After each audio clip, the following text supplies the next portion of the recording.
Evelyn Brooks sat at the head of a 50-foot mahogany table on the 42nd floor, her manicured fingers resting lightly against a printed dossier. She was 31 years old, the sole architect of a $300 million empire, and the four men sitting across from her were currently sweating through their custom-tailored suits. The room was soundproof, encased in thick glass that overlooked the gray sprawl of the city below. Evelyn did not raise her voice. She did not need to. She slid the dossier precisely 2 inches forward. The silence that followed was heavy, expensive, and entirely under her control. Her handshake had closed deals that rival legal teams had spent months trying to pry open. In every room she entered, she was the sharpest, most untethered force present, and everyone in the room knew it. She absorbed their tension, finalized the acquisition with a nod, and stood up. But every weekday at exactly 5:30 in the afternoon, the armor came off. Evelyn drove herself, dismissing her driver with a sharp wave, to a quiet, cream-colored building on the west side of the city. She parked in the exact same spot near the brick garden wall. Before she opened the car door, her breath would catch her throat, tightening until it physically ached. Her fingers, which had just signed away millions without a tremor, would grow cold against the leather steering wheel. She stepped out of the car, leaving the CEO behind, and became something she fundamentally did not know how to be: a mother who could not reach her own child. Luna was 6 years old. She had her mother's dark, intelligent eyes, and a habit of tilting her head slightly when she was examining something complex. She could dismantle and solve 12-piece mechanical puzzles faster than children twice her age. She understood nuances. She recognized patterns. She laughed softly, briefly, at things she found genuinely amusing. The silence was not a wall built around her mind. It was a titanium vault built around her voice. For 2 years and 9 months, Luna had not spoken a single word. Not a full sentence, not a broken fragment, not a cry for help. The top specialists on the East Coast had rotated through their lives, bringing clipboards, weighted blankets, and warm, deeply professional smiles. There had been play therapy, art therapy, equine therapy. There had been a renowned child psychologist who drove down from upstate twice a week and charged $400 an hour just to sit in the same room. There was the speech-language pathologist who produced beautifully formatted monthly reports, noting steady baseline maintenance, but zero verbal output. None of them were incompetent, and none of them had unlocked a single syllable. Evelyn's private terror, the one that kept her staring blindly at the ceiling of her penthouse at 3 in the morning, was that she had engineered a perfect sterile system around her daughter, and her daughter was quietly suffocating inside it. The silence had a very specific origin point. Luna had been 3 years old. She was supposed to be asleep in her room, curled up under the heavy quilt. She had not been asleep. What the little girl heard that night was the sound of her parents' voices rising past the normal frequency of argument, rising into something sharp, jagged, and terribly final. Luna had crept to the top of the stairs just in time to hear her father shout that he was leaving. She heard the front door open. She heard it slam shut, rattling the window panes. He had promised earlier that day to build a fort with her in the morning. He never made it to morning. 2 hours after midnight, a commercial truck lost control on a rain-slicked highway overpass. Luna woke up to a house filled with strangers in uniform, harsh radios, and adults with swollen eyes who kept touching her shoulders and speaking in careful, hushed tones. Evelyn had initially believed the silence was simple grief, but grief had a shape. Grief eventually moved. This felt like a permanent decision. The lead therapist at the center had suggested in her gentle, unmovable tone that Evelyn should consider reducing the heavily structured clinical interventions. Children, she had said, sometimes found pathways in unscripted environments that professionals could not engineer. Evelyn had nodded, logged the recommendation in her brain like a business metric, and felt a wave of absolute, crushing helplessness. Matthew Carter had worked at the Hillside Children's Recovery Center for 14 months. His uniform was dark denim and a gray utility shirt. His official title was Facilities Coordinator, which meant he fixed the third-floor radiators when they hammered in the winter, restocked the supply closets, and quietly moved heavy wooden furniture when the therapy room layouts needed adjustment. He was 34 years old. He possessed a kind of physical quietness that was not shyness, but something far more deliberate. It was as if he had decided a long time ago that his presence should never demand space from anyone else. He had not always worked in maintenance. For 6 years, he had been a music teacher for preschoolers, teaching them to tap rhythms on their knees to feel the vibration of a cello string, to understand a song, before they had the vocabulary to name the feeling it gave them. He had loved it. He had left the profession when his marriage fell apart. The school was too far from the tiny apartment he could barely afford, and he needed a job that synchronized with Sophie's schedule rather than fought against it. Sophie was 7. She had Matthew's calm eyes and a fierce, independent streak.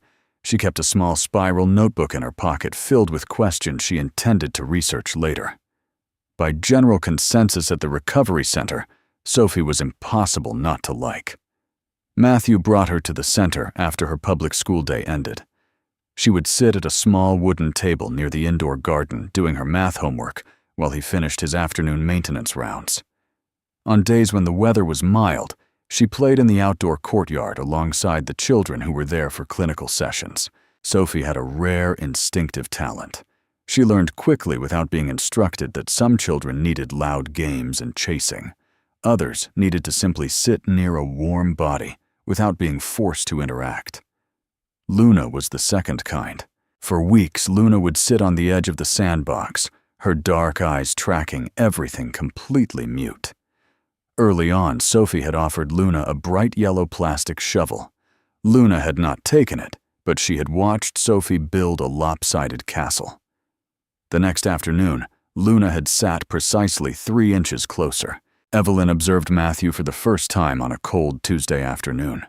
He had been crouching near the heavy oak doors, dealing with a jammed lock. A small boy, about 4 years old and highly prone to sensory meltdowns, had dropped his favorite rubber ball, and it had rolled directly beneath Matthew's heavy boots. The boy began to hyperventilate, his hands flapping in rising panic. Matthew did not immediately reach for the ball. He did not speak in the high-pitched, soothing tone adults usually adopted. He simply stopped what he was doing, lowered his body so he was beneath the boy's eye level, and rested his large hands lightly on his own knees. He said something so quiet Evelyn could not catch the words from the bench, but she saw the result. The boy's breathing hitched, then slowed. Matthew extended one finger pointed under his boot and waited. Together, methodically, they retrieved the ball, as if it were a shared mission. Diana Cole. Evelyn's ruthless operations director happened to be standing beside Evelyn that day, dropping off some urgent contracts. Diana had glanced at Matthew, her eyes sweeping over his faded utility shirt and scuffed boots, and immediately looked away with the brisk dismissal of someone mentally categorizing a human being as irrelevant. Evelyn had not signed the contracts right away. She kept her pen still, her eyes locked on the broad shoulders of the maintenance worker as he stood back up and returned to the lock. She said nothing, but a strange, unfamiliar tightness gripped her chest. She noticed him. It was a completely ordinary Wednesday afternoon when the titanium vault finally cracked. The sky above the recovery center was the color of crushed slate, threatening a late autumn rain. Matthew was crouched on the uneven paving stones near the winter garden beds, working on Sophie's left shoe. The lace had come undone for the 3rd time that week. It was a familiar routine. Sophie adamantly insisted on double-knotting the right shoe herself, a task she performed with intense chaotic focus, but the left she always abandoned to fate and her father. Matthew was used to it. He had developed a quiet ritual around it. While his large, calloused hands worked the laces, he was telling Sophie a story. It was a minor, highly detailed account of a squirrel he had observed that morning, attempting to drag an entire discarded bagel across the center's parking lot. Sophie, standing impatiently, was arguing with great authority that squirrels simply did not eat bagels, that it went against the fundamental rules of nature. Matthew maintained his absolute composure, softly suggesting that this particular squirrel was a rebel who did not care about the rules. Luna was standing exactly 6 feet away. She had been standing there for several minutes. 6 feet was significantly closer than her usual radius. Evelyn was positioned on the far side of the courtyard, near the administrative glass doors, pretending to read an email on her phone while she kept a hypervigilant watch over her daughter. Matthew finished the knot. He tapped Sophie's toe lightly. Sophie immediately spun around and sprinted toward the sandbox where 2 other children were attempting to dig a tunnel. Matthew brushed a speck of dirt from his dark denim knee and started to rise. Luna stepped forward. She did not hesitate. She reached out with one small hand, her fingers curling into the heavy canvas fabric of Matthew's utility jacket. It was not a desperate grip. It was not a panicked pull. It was simply a touch that commanded him to stay. Matthew froze. He did not pull away. He looked down. Luna tilted her head, looking up into his calm, steady face. And then she opened her mouth. "Daddy," the word was barely a breath. It was fragile rough from 3 years of disuse, slipping out into the cold autumn air like a ghost. But it was unmistakable. It was a word. Matthew's first instinct was that the wind had played a trick on him. His second instinct, arriving a fraction of a second later, was absolute stillness. He did not gasp. He did not reach out to touch her shoulder. He did not smile with overwhelming, suffocating encouragement. He stayed exactly where he was crouched at her level, because his intuition told him that any sudden movement would shatter the fragile bridge she had just built. He looked at her with the same, even unpressured attention he gave his own daughter. Across the courtyard, Evelyn's body reacted before her brain could process the sound. A violent, visceral shudder ripped through her chest. The heavy, customized smartphone slipped from her numb fingers, hitting the concrete with a sharp crack. She did not look down at the shattered screen. The air had been sucked completely out of her lungs. Her stomach twisted into a tight, agonizing knot.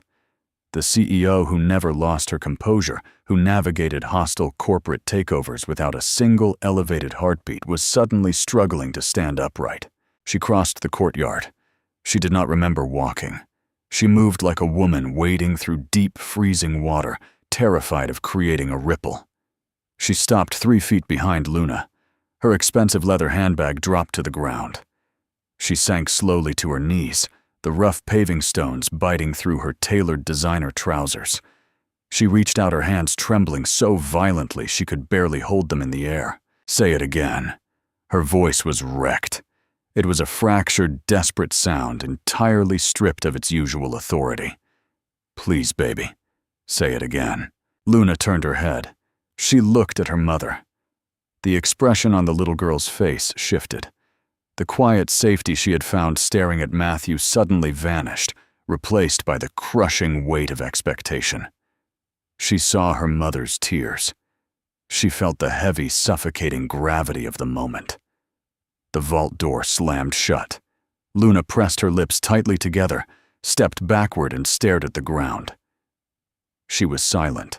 The entire exchange had lasted perhaps 40 seconds. But kneeling there on the cold concrete, Evelyn felt as though her heart had been torn out and handed back to her in pieces. Matthew stood up slowly. He looked down at Evelyn, his expression gentle, offering no judgment, only a quiet acknowledgement of her pain. He did not offer empty comfort. He simply gave her the space to break. That night alone in the massive, silent kitchen of her penthouse, Evelyn sat at the marble island for 3 hours. She did not open her laptop. She did not review the quarterly projections. She just stared at the dark window, her throat still tight, her hands still cold. The next morning, Evelyn canceled her 9 o'clock board meeting. She arrived at the recovery center 20 minutes before the doors officially opened and walked straight into the office of Dr. Patricia Walsh, the lead clinical psychologist. Evelyn did not sit in the comfortable leather guest chair. She paced the length of the room, her high heels clicking sharply against the floorboards, demanding that Dr. Walsh pull every file, every assessment, every single note on Luna's case. She needed to understand what the system had missed. Dr. Walsh, a woman in her late 50s who had spent decades watching brilliant parents try to outsmart their children's trauma, calmly pulled her chair around to the front of the desk. She waited for Evelyn to stop pacing. "Evelyn," Dr. Walsh said softly. "Please sit." Evelyn gripped the back of the chair, her knuckles turning white. Why did she speak to him? We have the best specialists in the country. We have controlled environments. Why him? Dr. Walsh folded her hands. Selective mutism rooted in severe trauma is not about a lack of vocabulary. It is about emotional tethering. Luna unconsciously associates the act of speaking with catastrophic loss. The last night she used her voice, her world collapsed. She believes that speaking causes danger. Evelyn closed her eyes, the guilt hitting her like a physical blow. "Matthew did not approach your daughter as a patient requiring an intervention." Dr. Walsh continued. "He did not calibrate his tone. He did not structure his language to prompt a response. He was simply a father being a father, grounded and unhurried in the dirt. He wasn't trying to fix her. And because he wasn't trying to fix her, Luna did not feel the pressure of being broken." The words struck Evelyn with devastating precision. The word she used wasn't an accident, Dr. Walsh said. It was a window. Not necessarily to Matthew himself, but to the memory of what safety felt like before everything fell apart. "You cannot engineer that, Evelyn. The more you try to manage her recovery like a corporate project, the more you brace her against it." Evelyn finally sank into the chair. The armor she wore every single day felt impossibly heavy. She looked at the doctor, her voice barely above a whisper. "So what do? I just do nothing." "You stop being her manager." "Doctor," Walsh said gently, "and you let her find her own way in the dark. If Matthew Carter is a safe harbor for her right now, let her anchor there for a while." Evelyn left the office with a burning sensation in her chest. For the first time in her life, her immense wealth, her status, and her relentless drive were completely useless. The only thing that could save her daughter was a man who fixed radiators for a living. A man who possessed the one thing Evelyn could not buy: peace. Evelyn Brooks did not take afternoons off. For over a decade, her calendar had been an unbreakable monolith of 15-minute increments, guarded by a fleet of executive assistants who treated her schedule with the reverence of a religious text. Board members waited weeks for an hour of her time. International investors structured their flights around her availability. She was a woman who optimized every second of her existence for maximum yield. But following the morning in Dr. Walsh's office, the schedule simply fractured. Evelyn issued a mandate to her inner circle. From 3:30 to 5 o'clock every afternoon, she was entirely unreachable. She offered no explanation, leaving Diana Cole to seethe silently and cancel high-stakes strategy sessions. Evelyn traded the glass walls of the boardroom for a chipped wrought iron bench in the corner of the recovery center's courtyard. She traded her command over hundreds of millions of dollars for the agonizing, helpless task of watching her daughter simply exist. What developed over the following 3 weeks was not a clinical plan. It was a silent, unwritten arrangement. Evelyn would arrive before the afternoon therapy sessions ended. She would buy a cup of terrible burnt coffee from the machine in the second-floor hallway and sit on the bench, her tailored wool coat pulled tight against the autumn chill. Matthew would be there finishing his daily rounds, checking the hinges on the heavy wooden gates, or sweeping the fallen leaves from the paving stones. Sophie would be doing her homework at a nearby table or building elaborate structures in the sandbox. And Luna would be there. Evelyn did not manufacture encounters. She explicitly forced herself not to manage the situation. She simply made herself a fixture in the same space and let the geometry of the afternoon take its natural shape. It was an exercise in pure endurance. Evelyn's chest would ache with a dull, heavy pressure as she watched Matthew and his daughter. She saw how completely relaxed Luna was in their periphery. Sophie operated on a generous, instinctive social logic that required zero verbal participation from Luna. Sophie talked enough for two people narrating her sandbox constructions with intense drama, while Luna sat nearby listening with a quiet, focused attention. One afternoon, a cold Thursday, when the wind smelled of damp earth and coming snow, Sophie was attempting to color-coordinate a pile of plastic outdoor toys. She reached out blindly, her eyes focused on a blue rake, but she needed something else. Before Sophie could even ask, Luna reached into the pile, pulled out a bright yellow plastic bucket, and pushed it gently into Sophie's hand. From her bench 20 feet away, Evelyn stopped breathing. It was a microscopic gesture to anyone else but to Evelyn. It was an earthquake. Her daughter had anticipated a need. Her daughter had voluntarily participated in a shared task. Evelyn's hands tightened around her paper coffee cup until the cardboard buckled. A sudden, sharp stinging flared behind her eyes. It was a terrifying mixture of profound relief and an isolating, bitter grief. Her daughter was healing, but she was healing in a space where Evelyn's wealth power and protection meant absolutely nothing. It was during a natural pause later that same afternoon that Evelyn and Matthew spoke for the first time without a crisis hovering over them. Matthew had finished repairing a loose board on the edge of the sandbox and was wiping his hands on a rag, standing a few feet from Evelyn's bench. He was not looking at her with the calculating, cautious gaze she received from men in her corporate world. He was just looking at the sky, checking the weather. Evelyn looked down at her ruined paper cup. Is the coffee on the second floor always this aggressively bad? Her voice was quiet, stripped of its usual boardroom edge. Matthew turned his head.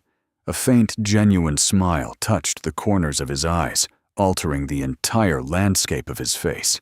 It is, he said, his voice a low, steady rumble that seemed to settle the cold air around them. But there is a very specific window.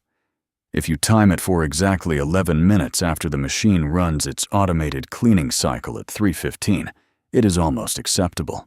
Evelyn let out a small, breathless laugh. It was a strange sound, rough in her own throat. I will have my operations director add that to the quarterly projections. They stood in comfortable silence for a moment. It was not a significant exchange, but it was the first conversation they had shared that had absolutely nothing to do with Luna's trauma or the center's protocols. It was just a man and a woman standing in the fading light. Over the next 2 weeks, the silences between them began to fill. She would sit on the bench and he would pause his work to lean against the brick wall nearby. She noticed the fine dusting of sawdust on his dark denim jacket, the steady rhythm of his breathing, the way his calm presence seemed to absorb the frantic, anxious energy she carried with her from the office. One afternoon, she asked him how long he had been working in facilities maintenance. He told her about teaching music to preschoolers, about the 6 years he spent showing children how to translate their feelings into rhythm. He spoke about it without any manufactured drama or self-pity. Why did you leave?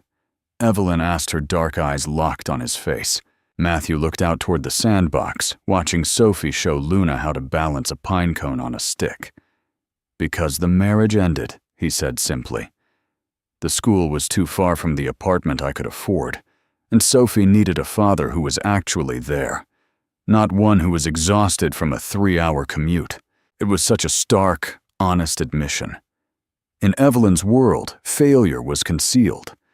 Divorce was handled by teams of lawyers and spun into strategic restructuring. No one simply admitted that their life had broken down, and they had to step away to carry the pieces. She watched his profile. Your ex-wife. Did she leave because of the job? Matthew was quiet for a long moment. He did not look angry.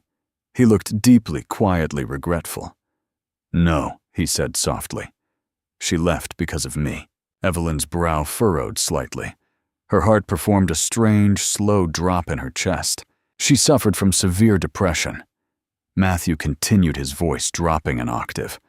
And I thought my job was to fix it.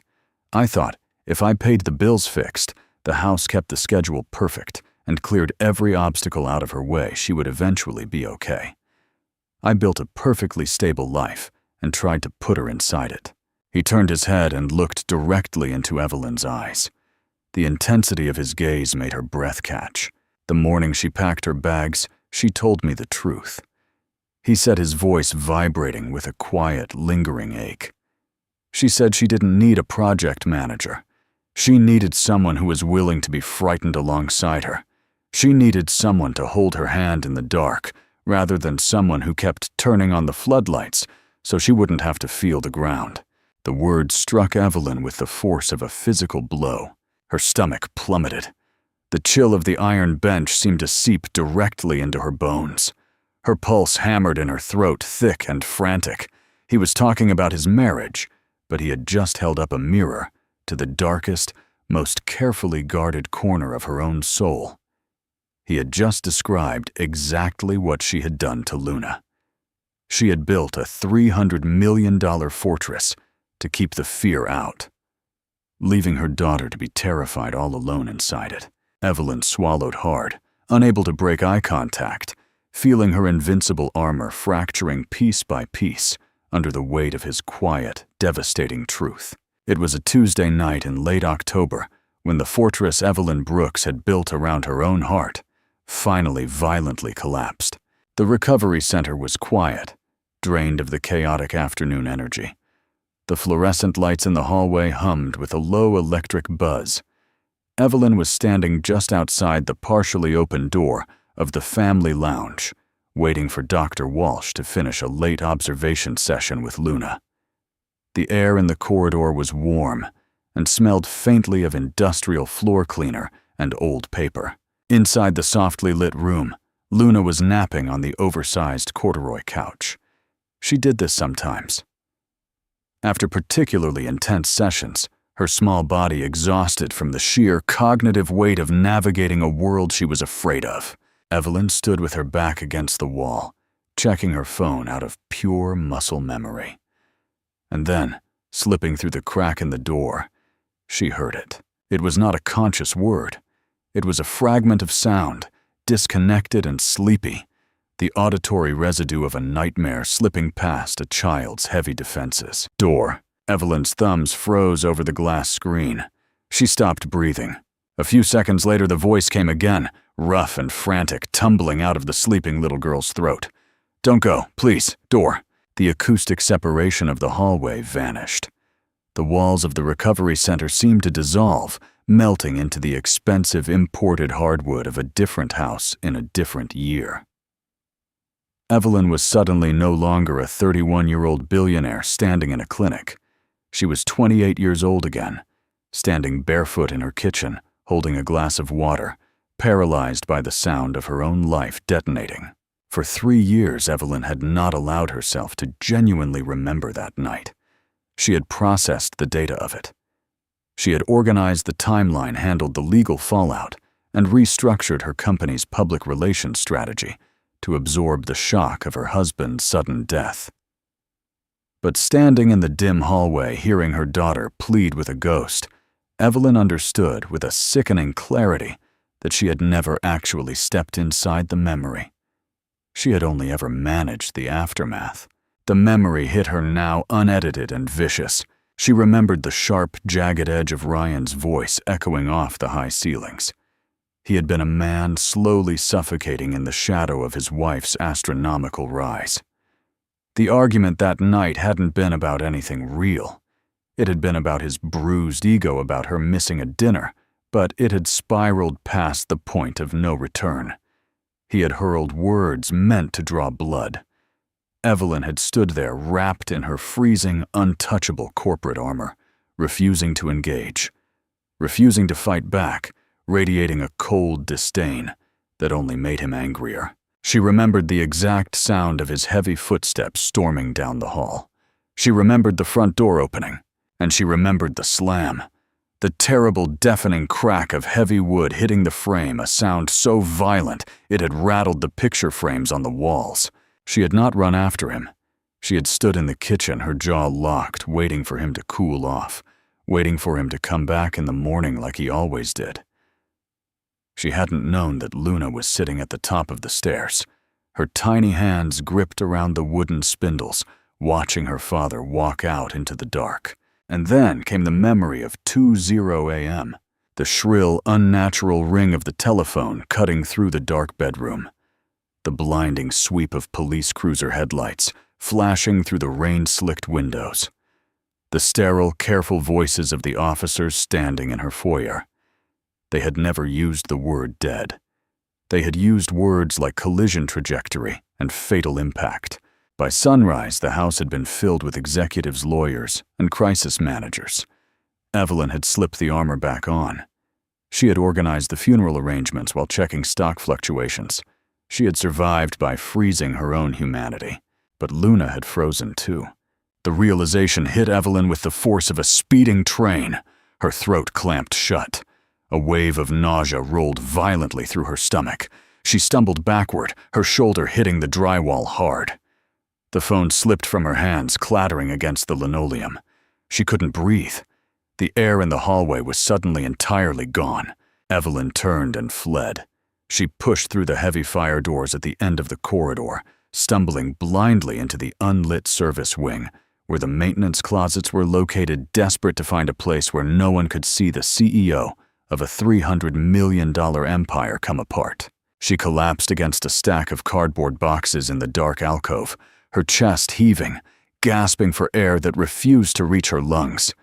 She pressed the heels of her hands violently against her eyes, but the tears came anyway, burning ugly and unstoppable. She did not hear the heavy squeak of rubber boots until they stopped right in front of her.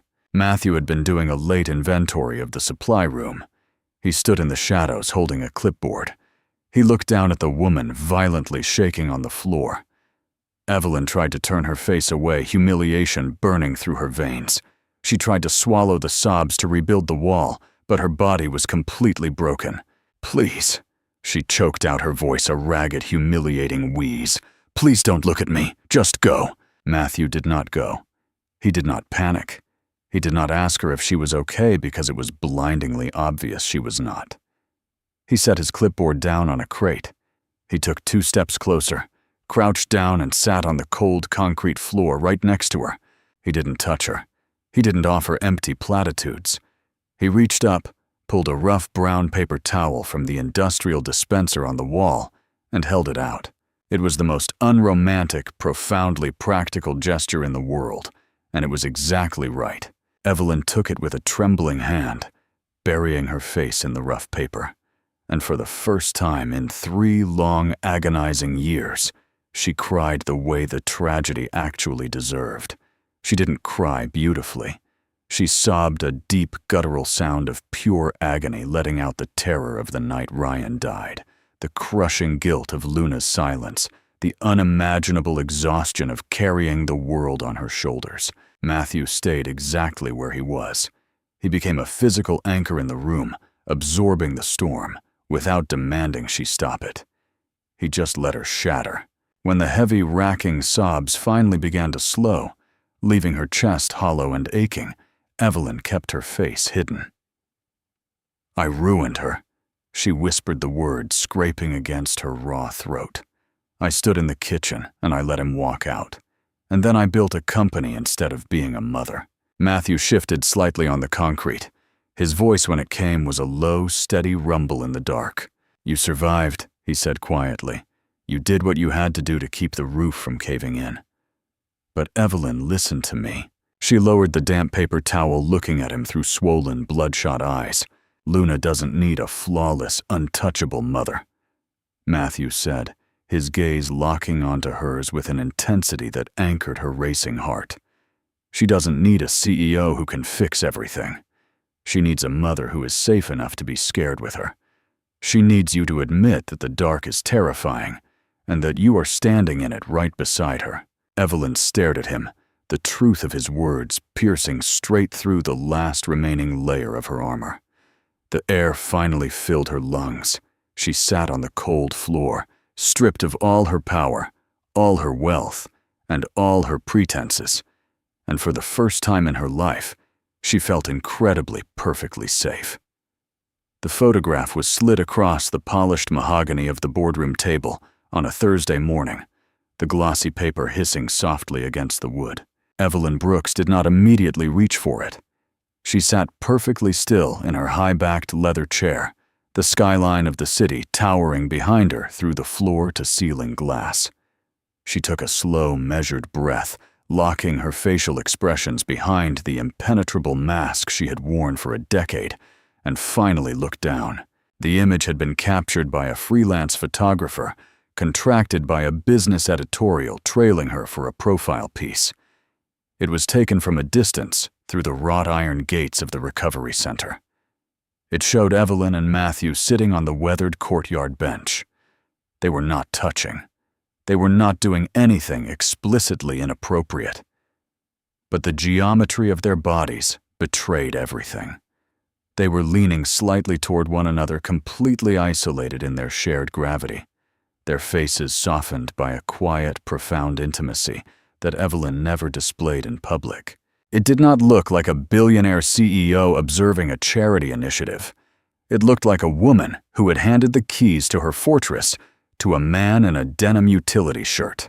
Diana Cole stood at the opposite end of the table, her hands resting flat on the wood, radiating cold, calculated corporate efficiency. She had brought the photograph to a closed door, meeting bypassing the rest of the executive team. Perception. Diana said, her voice smooth and entirely devoid of empathy, has a distinct function in our industry, Evelyn. A function that operates entirely independent of reality. Evelyn kept her dark eyes fixed on the image.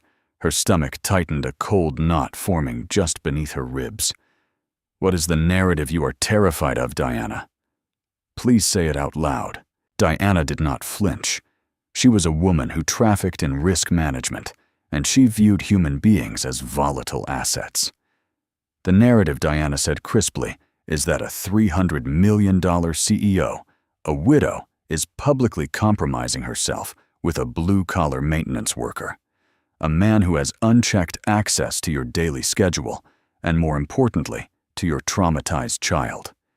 The board is already fielding whispers that he is positioning himself. The media will not be kind.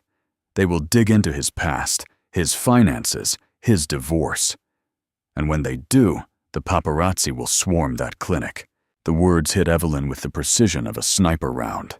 It was not the threat to her own reputation that made her blood run cold. She did not care what the board thought of her personal life. She could crush a shareholder rebellion before lunch. But the threat to the clinic, the threat of cameras, of shouting reporters, of flashing lights, swarming the one quiet sanctuary her daughter had left. The media would tear Matthew apart, dragging his painful private divorce into the tabloids. They would turn Luna into a spectacle. Evelyn's hands flattened against the table. The edges of her fingernails bit into her palms. She looked up at Diana, her eyes dark and terrifyingly blank. Bury the photo. Evelyn commanded, her voice dropping to a register that brooked absolute zero defiance. Buy the exclusivity rights from the photographer. Have the editorial piece killed. Throw whatever budget you need at it. Diana nodded sharply, satisfied that the CEO had returned to her senses. Consider it handled. But Evelyn, the optics at the center must change immediately. You cannot afford to be seen acting like a fragile woman seeking a savior. Evelyn did not answer. She simply stood up, smoothed the front of her tailored blazer, and walked out of the room, leaving the photograph face down on the table. But as she stepped into her private elevator, the doors sliding shut to seal her inside the polished steel box, her hands began to shake violently. The retreat was immediate, precise and agonizing. Evelyn told herself she was doing it to protect them.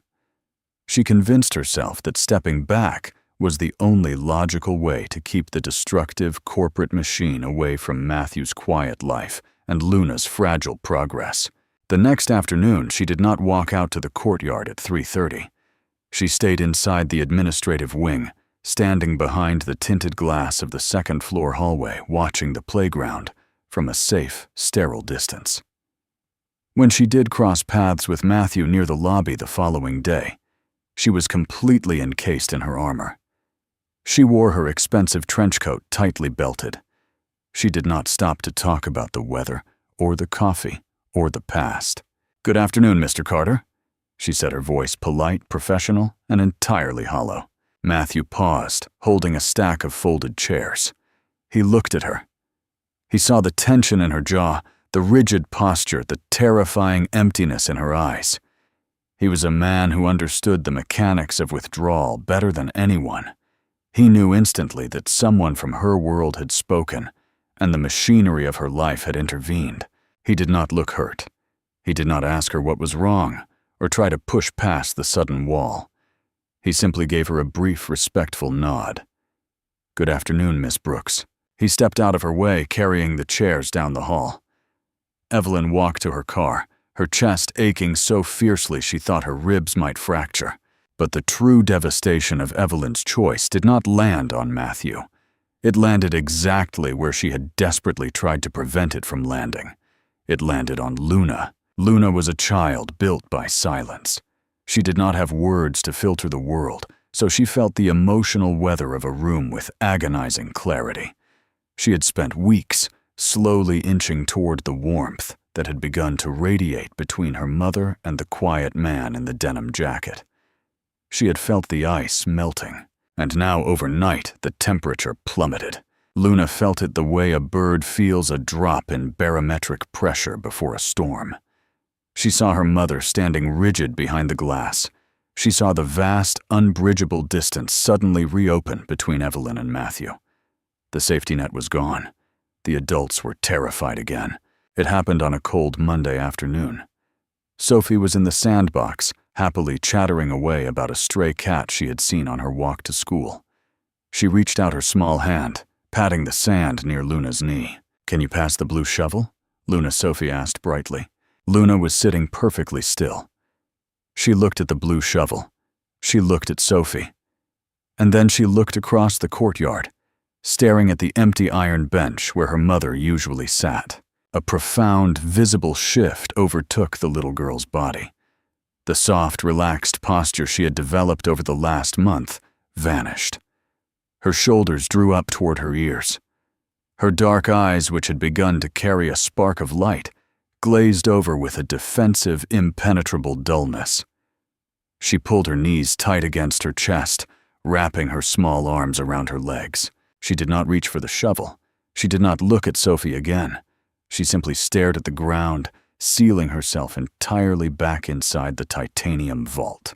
From the second-floor window, Evelyn watched her daughter regress in real time. She watched the wall slam shut. The physical pain of it brought Evelyn to her knees. She pressed her forehead against the cold, tinted glass, her breath fogging the pain, trapping a silent, jagged sob in her throat. She had tried to play the ruthless CEO to protect her child, and in doing so, she had broken her all over again. The corporate community day was, in retrospect, an almost perfectly designed mechanism for the worst possible outcome. It was an event born entirely from Diana Cole's strategic crisis management. If the board was nervous about Evelyn Brooks spending too much unstructured time at a children's recovery center, the corporate solution was to formalize it. They brought the machinery of the $300 million empire directly to the clinic. Overnight, the quiet safe haven was transformed. White branded tents were erected on the lawns. Caterers moved through the hallways carrying silver trays. And most devastatingly, a designated press perimeter was established in the courtyard. Evelyn hated every second of it. She stood near the podium wearing a sharply tailored ivory suit that felt like a straitjacket, exchanging hollow pleasantries with local politicians and board members. Her eyes continuously scanned the crowd, her stomach tied in cold, heavy knots. Dr. Walsh had cautiously agreed to let Luna attend for a brief window, arguing that heavily supported exposure to social environments was a necessary step in trauma recovery. Luna was supposed to remain on the quiet periphery with a dedicated behavioral aide. At 11:30, Matthew and Sophie arrived. Matthew was off the clock, wearing his dark denim and a worn canvas jacket, holding his daughter's hand. Sophie immediately spotted the face painting station and marched toward it with absolute unwavering purpose. Matthew stood back near the edge of the brick wall, keeping his distance, his face an unreadable mask as he watched Evelyn operate inside her untouchable glittering world. At 11:45, the fragile ecosystem shattered. A high-profile investor arrived late, flanked by a massive entourage. The sudden influx of bodies caused the press line to shift. The velvet ropes buckled. A wave of aggressive photographers, hungry for a shot of the billionaire widow, surged forward. They bypassed the designated zone, their heavy camera lenses swinging wildly as they fanned out across the courtyard. Luna had been standing near the edge of the garden beds. Suddenly, the protective bubble around her vanished. A photographer, spotting the CEO's famously reclusive daughter, shouted to his colleague. In an instant, 3 cameras pivoted. The flashes went off. To an adult, it was just a nuisance. To a 6-year-old child trapped in severe trauma, the sudden blinding strobe of white light and the chaotic shouts of grown men leaning over her was a catastrophic sensory assault. It was the spinning lights of the police cruisers in her driveway. It was the harsh glare of the hospital corridor. It was the end of the world coming back for her. Luna began to shake. It was a violent full-body tremor that started in her small shoulders and radiated outward. She clamped her hands over her ears, her eyes squeezed completely shut, letting out a silent, breathless scream that tore at her throat but produced absolutely no sound. Evelyn saw it happen. The wine glass in her hand shattered against the paving stones. Evelyn screamed, her voice tearing through the ambient chatter of the corporate event.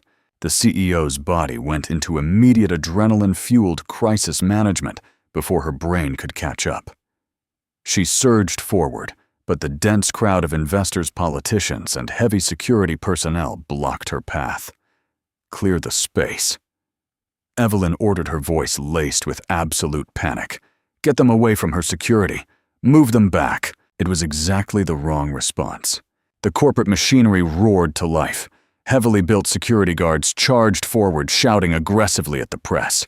The photographers yelled back, scrambling for position. Walkie-talkies crackled loudly.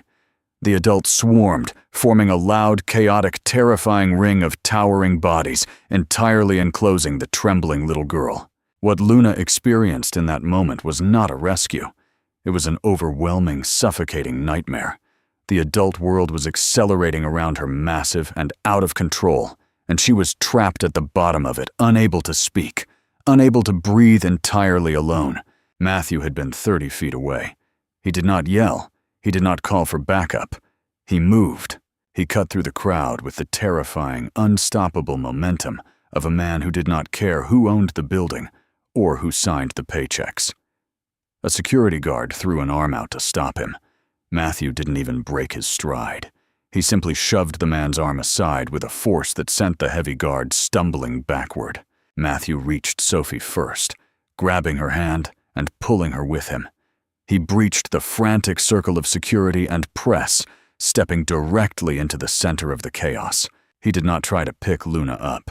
He did not ask her if she was okay. He dropped straight to his knees on the hard concrete, pulling Sophie down with him. He used his broad shoulders and his back to physically block the blinding glare of the camera flashes. He created a human perimeter, a sudden, immovable fortress of dark denim and quiet breathing, entirely shielding the little girl from the mob. The security guards were still shouting. The cameras were still clicking. But inside the small shadow Matthew had cast, the noise seemed to dull. He didn't look at the photographers. He looked at his own daughter. He spoke in a voice that was low, perfectly even, and entirely conversational. Sophie, Matthew said softly, completely ignoring the mayhem raging inches from his back. That caterpillar you found by the gate this morning. We've been arguing about its name for 3 hours. What did you finally decide? Sophie, who possessed absolute implicit trust in her father and understood perfectly that he was creating an anchor, leaned forward. I think Gerald, she announced seriously. Matthew nodded slowly. Gerald is a very serious name for a caterpillar. It implies he has a mortgage. Luna opened her eyes. Her chest was heaving, her tiny lungs fighting for air. But the blinding lights were gone, blocked by the broad expanse of Matthew's jacket. The shouting men were gone. The only thing in front of her was the quiet, steady rhythm of a father talking to his daughter about a bug. The violent shaking in Luna's limbs began to slow. She took a ragged, desperate breath.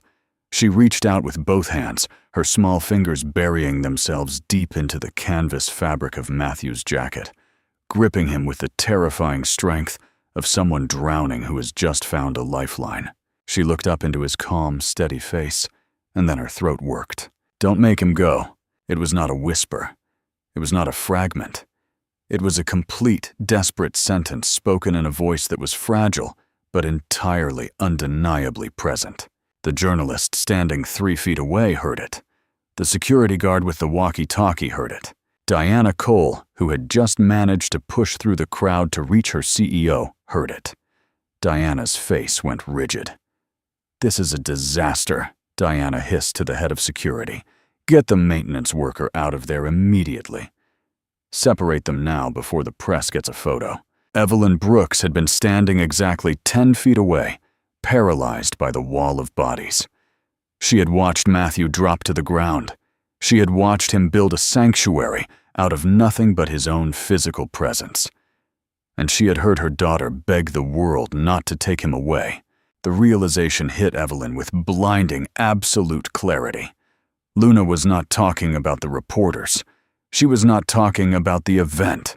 She was talking about the closed doors, the sudden distances, the terrible, terrifying impermanence of the adults in her life. She was begging her mother not to take away the only thing that made her feel safe. Diana reached out, preparing to signal the guards to physically remove Matthew. "Do not touch him." Evelyn's voice did not just cut through the noise, it obliterated it. The temperature in the courtyard seemed to drop 10 degrees. She stepped forward, her ivory suit gleaming in the cold light, her eyes blazing with a maternal fury so absolute it made the seasoned security guards physically step back. She turned her head and looked directly at Diana Cole. "If a single person in this courtyard lays a hand on that man," Evelyn said, her voice a lethal, vibrating blade, "I will personally ensure they never work in this city again. Back everyone up. Now." The corporate machinery, which had been accelerating toward disaster, instantly froze. The reporters lowered their cameras, recognizing the terrifying, unhinged power radiating from the billionaire. Diana swallowed hard, taking a slow step backward. Evelyn did not care about the cameras anymore. She did not care about the board, or the stock price, or the pristine image she had maintained for years. She walked slowly through the parted crowd, stepped inside the quiet perimeter Matthew had built, and dropped to her knees in the dirt, ruining her expensive silk trousers. She looked at the man who had just saved her child, the man she had cruelly pushed away to protect her own corporate cowardice, and tears finally spilled over her dark eyelashes, hot and entirely unashamed. The press did not get their story. The narrative of the $300 million CEO breaking down in the dirt, desperately shielding a maintenance worker from her own security detail, was too complex, too raw for a simple tabloid headline. The corporate PR machine scrambled frantically to contain the optics, but Evelyn Brooks no longer cared about the optics. She cared only about the wreckage she had almost caused. The following morning at 6 o'clock, Evelyn parked her car on the quiet side street outside the Hillside Children's Recovery Center. The sun had not yet fully risen, casting a pale, bruised purple light across the frost-covered lawns. She sat in the driver's seat for a long time, staring at the leather steering wheel, her hands bare of the heavy, expensive rings she usually wore to board meetings. She called Matthew. He answered on the second ring, his voice rough with sleep, but immediately alert. She asked to meet him.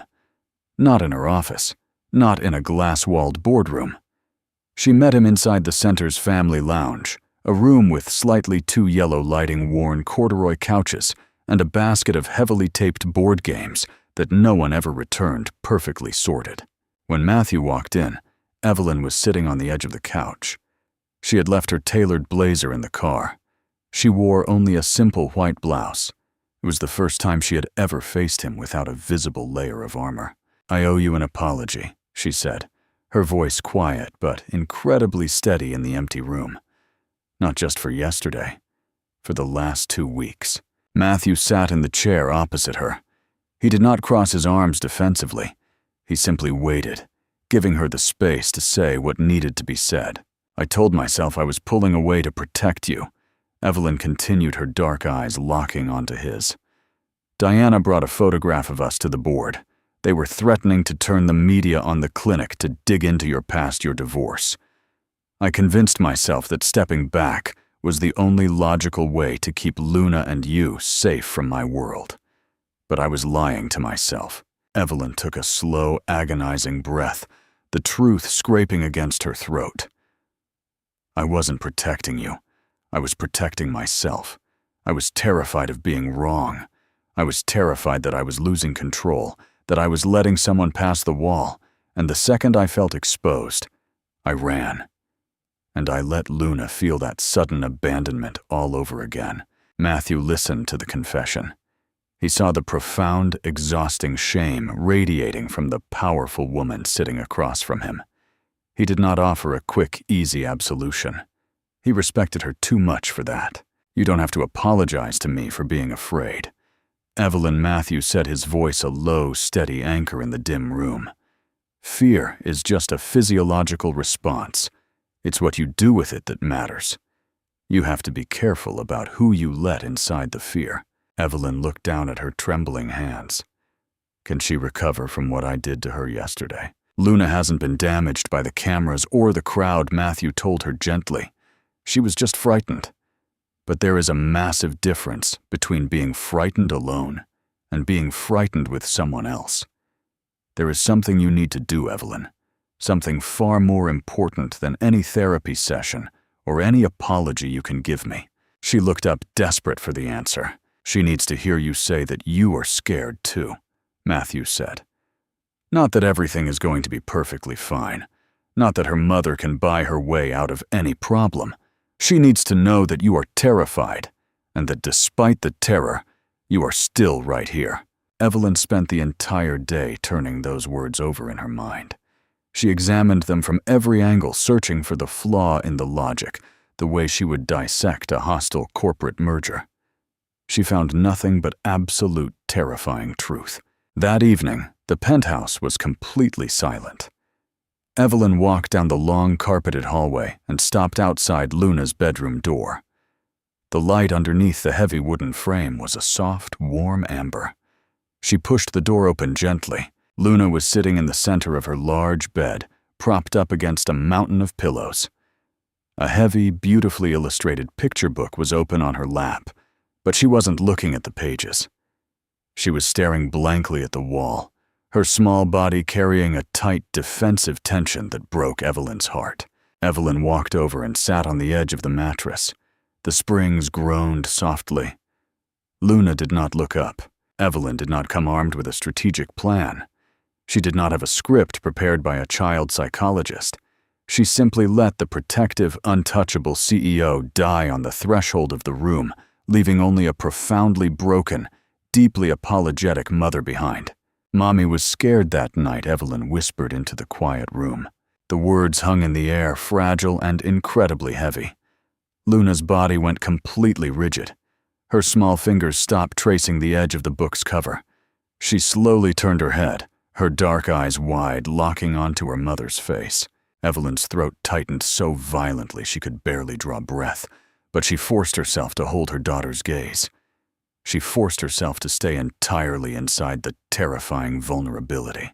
The night Daddy left, Evelyn continued, her voice trembling, hot tears immediately pooling in her eyes and spilling over her cheeks. Mommy was so incredibly scared, and because I was scared, I made some terrible mistakes. I froze. I didn't know what to do. Luna was perfectly still, absorbing the impossible reality of her invincible mother weeping openly in front of her. And ever since that night, Evelyn said, her voice cracking, reaching out to rest her hand just inches from Luna's knee, Mommy has been trying so hard to fix everything. I tried to build a giant heavy wall to keep all the scary things out. But I was so busy building the wall, I forgot to just sit with you inside the scary part. I left you all alone in the dark. Evelyn let out a ragged, shattering sob, her shoulders bowing under the weight of 3 years of accumulated grief. I am so sorry, baby. I am so sorry I let you be afraid all by yourself. I will never ever do it again. The silence in the bedroom held for one long, agonizing second, and then the titanium vault completely shattered. Luna made a sound. It was not a careful, measured syllable. It was a raw, devastating sob. The little girl launched herself forward, scrambling frantically across the heavy quilt, and crashed into her mother's chest with a force that knocked Evelyn backward. Small, desperate arms locked around Evelyn's waist in a vice grip. Luna cried. She cried the way a child is supposed to cry, loudly, messily, completely without reservation. She buried her wet face into Evelyn's white blouse, her small body shaking violently as 3 years of frozen terror finally melted and poured out of her. Evelyn wrapped her arms around her daughter, burying her face in Luna's dark hair, holding her tighter than she had ever held anything in her entire life. She didn't try to shush her. She didn't rub her back and promise that everything was okay. She just held her tight, crying alongside her, letting the storm rage until it finally ran out of strength. After a long, long time, the heavy sobs slowed into quiet, exhausted hiccups. Luna slowly lifted her face from Evelyn's chest. Her cheeks were flushed, her dark eyes swollen and wet. She looked at Evelyn with an expression that was entirely readable. It was the face of a child who had been carrying a terrible, crushing question for 3 years and had finally decided the ground was safe enough to ask it. Luna took a shaky breath. "Mommy," she whispered, her voice rough and totally exhausted. "Don't be mad if I talk." The words drove a stake directly through Evelyn's heart. She broke completely. There was no other word for it. She came apart in a way she had not even managed in the dark hallway with Matthew. She framed Luna's small, tear-stained face in both of her trembling hands, her thumbs gently swiping across the little girl's wet cheeks. "Oh, my sweet girl." Evelyn choked out, her voice wrecked, thick with a love so fierce it felt like it might burn her alive. Your voice has never, not once, been the thing that made me angry. Never. I promise you." She leaned in, pressing her forehead tightly against Luna's. "Your voice is the most beautiful sound in the entire world." Luna looked at her mother. The deep, heavy shadow that had lived behind her eyes for 3 years finally fractured, letting a sliver of brilliant, warm light through. She blinked once. Then she settled herself back against Evelyn's side, pulling the heavy picture book back between them. She pointed a small finger at a word printed in bold black ink at the top of the page. And then, loud and clear in the quiet room, Luna read the word out loud. On the following Monday morning, the atmosphere on the 42nd floor was tense enough to snap a steel quill. The executive team had gathered in the glass-walled boardroom for the weekly strategy review. Diana Cole sat near the head of the long mahogany table, her posture rigid, a thin, satisfied smile playing on her lips. She assumed that the PR disaster of the community day had been contained. She assumed that the maintenance worker had been quietly fired or relocated, and that the CEO had returned to her senses, choosing the safety of her $300 million empire over a fleeting, humiliating emotional breakdown. She assumed entirely wrong. The heavy glass doors swung open. Evelyn Brooks walked into the room. She was not wearing the defensive, tightly belted trench coat or the fragile white blouse. She was wearing a perfectly tailored midnight blue blazer, her dark hair swept back, her eyes sharp and completely clear. The oppressive, untouchable power she carried into the room did not stem from her wealth this time. It stemmed from a woman who had finally stopped running from her own shadow. Evelyn walked to the head of the table. She did not sit down. She placed her hands flat against the polished wood and looked at the men and women who ran her empire. "Before we look at the quarterly projections, Evelyn said, her voice a calm, lethal strike in the dead silence of the room. "I want to address the photograph that was brought to this table last Thursday." Diana's satisfied smile instantly vanished. Several board members shifted uncomfortably in their expensive leather chairs. Evelyn's gaze swept the room, cold and absolute. "Matthew Carter is a man who helped my daughter in a way that none of our resources, our systems, or our very considerable budgets were ever able to do. He did it by treating her like a human being rather than a corporate liability or a broken asset to be managed." She paused, letting the weight of her words settle heavily over the executives. "I will not have his name used as a liability in this organization." Evelyn continued, the decibel of her voice dropping to a terrifying register. "And I will absolutely not tolerate any speculation about his motives, his background, or his character in this building. If I hear a single whisper to the press, or if a single camera flashes." Part 8. The Untouchable Return. "Nak lai ichin, nu CEO tro lai fonghop voi, su tan han va ui quien tuye doi kong kai dan mat giam dok van hand bao ve Matthew va dat gia tri kua con gai len trendeche. Kung kant buoi chiu vang tai san choi loi moi, an toi pa vo koang kach giai kap va mot koi dao moi. Loi keu goi hand dong sitia. So tu muk tu, 1052. Plain text. On the following Monday morning, the atmosphere on the 42nd floor was tense enough to snap a steel cable. The executive team had gathered in the glass-walled boardroom for the weekly strategy review. Diana Cole sat near the head of the long mahogany table, her posture rigid, a thin, satisfied smile playing on her lips. She assumed that the PR disaster of the community day had been contained. She assumed that the maintenance worker had been quietly fired or relocated, and that the CEO had returned to her senses, choosing the safety of her $300 million empire over a fleeting, humiliating emotional breakdown. She assumed entirely wrong. The heavy glass door swung open. Evelyn Brooks walked into the room. She was not wearing the defensive, tightly belted trench coat or the fragile white blouse. She was wearing a perfectly tailored midnight blue blazer, her dark hair swept back, her eyes sharp and completely clear. The oppressive, untouchable power she carried into the room did not stem from her wealth this time. It stemmed from a woman who had finally stopped running from her own shadow. Evelyn walked to the head of the table. She did not sit down. She placed her hands flat against the polished wood and looked at the men and women who ran her empire. "Before we look at the quarterly projections," Evelyn said, her voice a calm, lethal strike in the dead silence of the room, "I want to address the photograph that was brought to this table last Thursday." Diana's satisfied smile instantly vanished. Several board members shifted uncomfortably in their expensive leather chairs. Evelyn's gaze swept the room, cold and absolute. "Matthew Carter is a man who helped my daughter in a way that none of our resources, our systems, or our very considerable budgets were ever able to do. He did it by treating her like a human being rather than a corporate liability or a broken asset to be managed."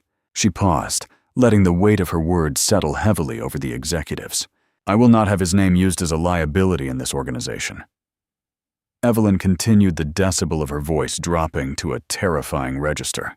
"And I will absolutely not tolerate any speculation about his motives, his background, or his character in this building. If I hear a single whisper to the press, or if a single camera flashes near that clinic again, I will personally dismantle the career of whoever authorized it." "Are we entirely clear?" The board members nodded hastily, a wave of nervous murmurs rippling down the table. Evelyn turned her head, slowly locking her dark eyes directly onto Diana. "We put our corporate image ahead of the emotional health of a terrified 6-year-old child." Evelyn said, the words aimed like a loaded weapon. "That is a catastrophic failure of leadership, and it is not a mistake we will ever make again." Diana swallowed hard, the color draining entirely from her face. She was not fired on the spot. Evelyn was not the kind of leader who needed public theatricality to prove her dominance. But Diana was summoned to Evelyn's office immediately after the meeting for a private, excruciatingly long conversation. By the end of it, Diana understood perfectly that she had profoundly miscalculated where Evelyn Brooks's true priorities resided, and that her standing in the company was permanently altered. The company's formal partnership with the Recovery Center was quietly expanded that very week. It was no longer a flashy philanthropy initiative designed for press releases. It became operational funding for more staff, better materials, and the redesigned family lounge that Dr. Walsh had been requesting for years. Matthew was asked by the clinic's administration whether he would consult on the design of the new space. He agreed on one strict condition, that the room was built around what the traumatized children actually needed, not what looked impressive on a donor plaque. Evelyn relayed back through her assistant that those were her exact, non-negotiable instructions. They began meeting on Tuesday afternoons to review the architectural proposals. The meetings were professional, focused on blueprints and budgets. But both of them knew they were also something else. They were a fragile, quiet bridge being built between two completely different worlds, growing at a careful pace. It was the relationship between a man and a woman who were tending to something new, the way you tend to something incredibly valuable that you refuse to damage by rushing. 6 weeks later, on a Friday afternoon in early December, the last of the year's autumn warmth was still just barely present in the low 4 o'clock sun. Matthew was in the outdoor courtyard, kneeling in the dirt, replacing a rusted chain on the old wooden swing set. The mechanism had been grinding terribly for 2 weeks, and he had finally managed to source the right parts. Sophie was at the far end of the yard, aggressively explaining the complex social dynamics of her second-grade classroom to a bewildered staff member, punctuating her points with dramatic hand gestures. The heavy courtyard door creaked open at exactly 3:58. Luna stepped out into the golden light.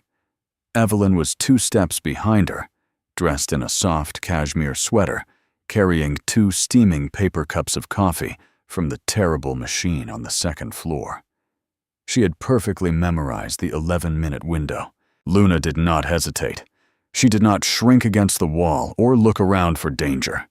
She walked directly across the courtyard, her small boots crunching against the fallen leaves, moving with the uncomplicated directness of a child who had made a decision. She stopped a few feet from Matthew. She watched his large hands work the heavy metal wrench for a moment. Then she turned around and looked back at her mother. Her voice, when it came, was clearer than it had ever been. It was not loud, and it was not completely effortless. It was still the voice of a little girl, relearning how to trust the world with her sound. But it was entirely, undeniably present. Mommy Luna asked clearly into the cold air. "Can he stay?" Evelyn stopped walking. The 2 paper coffee cups in her hands were suddenly incredibly difficult to hold. She looked at her daughter, at this small, fierce, magnificent person who had fought her way back from the dark, one agonizing syllable at a time. Evelyn felt the entirety of the last 3 years, the grief, the terror, the cold boardrooms, and the silent nights, collect itself into this single, ordinary, utterly perfect moment. She crouched down, placing the coffees on the brick wall, and pressed her lips softly to the top of Luna's head, breathing in the scent of her hair. Matthew had set down the heavy iron wrench. He was still kneeling in the dirt, looking at the 2 of them. There was an expression on his face that he was not trying to hide or manage. He was a man who understood that children often say out loud what adults are too terrified to articulate. He understood that Luna had just asked the question on behalf of all 4 of them. He also understood that the answer to a question like that was not something you gave casually in a courtyard on a Friday afternoon. It was something you proved, something you built carefully over time, making sure the foundation could hold the weight of it. He looked up at Evelyn. She had stood back up. She was looking down at him, and the face she wore was not the mask she took to the boardroom. It was not the face she showed the press or her investors. It was the face of a woman who had finally dropped all of her heavy, expensive armor, stepping out onto the fragile ice to see if it would hold her. She did not make a grand billionaire declaration. She did not promise anything massive or untouchable. If you want. Evelyn said, her voice soft, plain, and stripped of all its fear. We could start with dinner. It was a simple sentence offered without qualification, bridging the impossible gap between a $300 million empire and a man with a wrench. Matthew looked over at Sophie, who had somehow materialized exactly 3 feet away during this exchange. Sophie was standing with her arms crossed over her chest, wearing an expression of tremendous, smug satisfaction, as if she had personally orchestrated the entire afternoon. Matthew looked back at Evelyn. A slow, warm smile reached his eyes. "Yeah," he said quietly. "We could start there." The afternoon light shifted, turning the courtyard the color of old gold.